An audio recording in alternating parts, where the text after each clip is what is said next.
প্রতি বছরের মতো নিউ টাউনে বিশ্ববাংলা গেটের পাশে নিউ টাউন মেলা প্রাঙ্গণে চলে এসেছে সরস মেলা। আমিও চলে গেছিলাম সেখানে একদিন।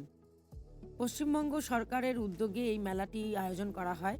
এখানে পশ্চিমবঙ্গের বিভিন্ন জেলা থেকে শিল্পীরা সব এসে তাদের সম্ভার নিয়ে চলে আসে এবং সেগুলো বিক্রির জন্য প্রদর্শনী করে।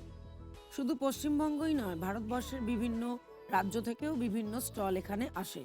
যেমন এই স্টলটিতে দেখতে পাচ্ছি ক্লের তৈরি বিভিন্ন জুয়েলারি। এখানে একটি বাইরের রাজ্য থেকে এসছে বিভিন্ন লাইট। দার্জিলিং থেকেও এসছে একটি স্টল। ঝাড়গ্রাম থেকে একটি স্টল এসছে। বাঁশ কেটে বিভিন্ন শো পিস এনেছেন এই শিল্পী।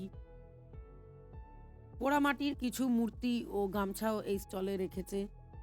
পুরুলিয়ার প্রত্যন্ত চড়িদা গ্রাম থেকে বিভিন্ন মুখোশ নিয়ে হাজির একটি স্টল। বাচ্চাদের খেলার একটি অ্যামিউজমেন্ট পার্কও রয়েছে। পাশে রয়েছে একটি প্লান্ট নার্সারি, যেখানে শিলিগুড়ি, কালিম্পং থেকে মহিলারা এসেছেন তাদের গাছের সম্ভার নিয়ে। আমিও বেশ কিছু গাছ এখানে কিনলাম। খুবই কম দামে ওনারা গাছগুলি বিক্রয় করছেন।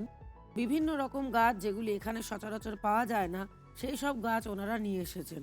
তো দেখে বেশ খানিক অবাক হয়ে গেলাম। এরপর চলে গেলাম আরো বিভিন্ন কিছু স্টল ঘুরতে। বিভিন্ন জেলা থেকে যে সব স্টলগুলো এসছে সব একবার দেখা হয়ে গেল। ছত্তিশগড়, তেলেঙ্গানা, কেরালা, জম্মু কাশ্মীর, পাঞ্জাব বিভিন্ন রাজ্য থেকে স্টল এসেছে। ঘর সাজানোর অনেক রকম সামগ্রী এই সব স্টলে পাওয়া যাবে। অনেক রকমের বস্ত্র, শীতের বস্ত্র বিভিন্ন স্টল এনেছে। হাতে আঁকা খুব সুন্দর সুন্দর পেন্টিংও পেয়ে যাবেন এখানে। অনেক রকম পটচিত্রও পাওয়া যাচ্ছে। তারপরে কেটলি, গ্লাস, বোতল, ট্রে, পোস্টার, দেয়ালে টাঙানো সাজানো জিনিস, হাতা, সবকিছুর উপর সুন্দর পেন্টিং করা রয়েছে। এগুলো আপনারা ঘর সাজাতে পারেন, ব্যবহার করতে পারেন। মঞ্চের উল্টো দিকে এখানেও সরকারি কিছু স্টলের প্রদর্শনী ছিল, যেখানে ক্রয় বিক্রয়ও চলছিল। শীতের আমেজ গায়ে নিয়ে রোদে ঘুরে বেরিয়ে এই পুরো মেলা আপনি দেখতে পারেন।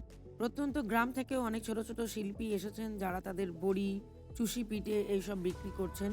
বাঁকুড়া থেকে ডোকরা শিল্পের একটি স্টলও এসেছে, যেখানে ডোকরার বিভিন্ন মূর্তি পেয়ে যাবেন ঘর সাজানোর জন্য। আমি তো খুব ভালো উপভোগ করলাম এই সরস মেলা। আপনারাও চলে যেতে পারেন। ধন্যবাদ।